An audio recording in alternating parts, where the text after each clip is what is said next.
Kot biolog sem bil vzgojen v strogem darvinističnem duhu, ki v Darwinov nauk nikoli ni niti za hip podvomil. Citirane besede je moj spoštovani univerzitetni učitelj zapisal pred desetletji v predgovoru k prevodu knjige darwinista Stephena Goulda. Sam čutim popolnoma enako.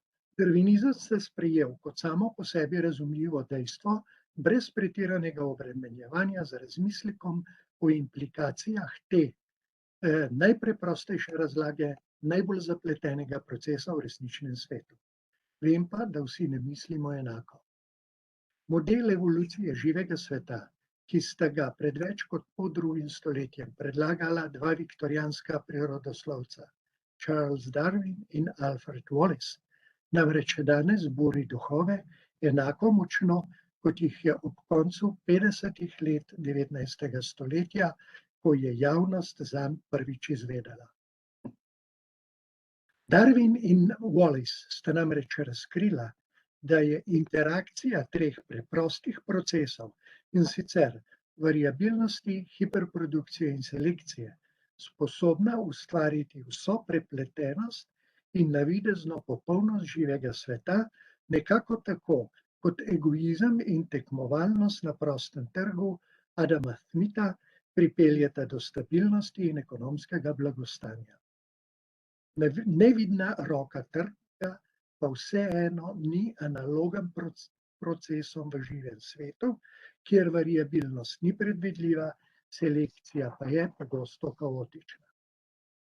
Svoje gene prenesejo na potomce le redki srečneži, ki so se izmuznili skozi njeno sito. Tisti, ki so zmagali v boju za obstanek, v tekmi krempljev in čekanov. V naslednji generaciji se bo ta krog spet ponovil. Kje je tu smisel in kakšen je končni cilj?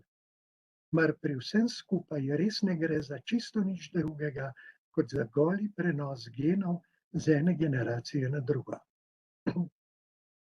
Darwinov in Wallaceov svet morda lahko razumemo, težje pa ga ponotranjimo.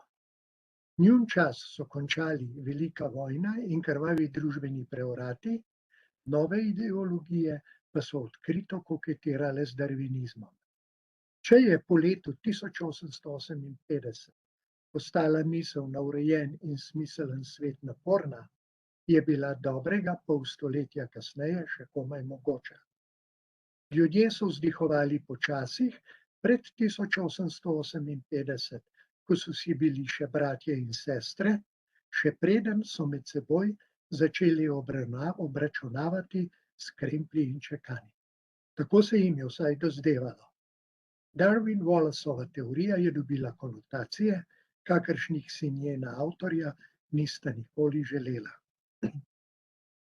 Morda je pri vsem tem najbolj paradoksalno, da sta takšne pretrese sprožila dva prirodoslovca, ki sta pravzaprav le opazovala in razlagala raznovrstnost ptic, metuljev, hroščev in grotesknih rakov, posledice udomačevanja, navidez puncev in golobov ter vlogo žuželk pri opraševanju kukavičev.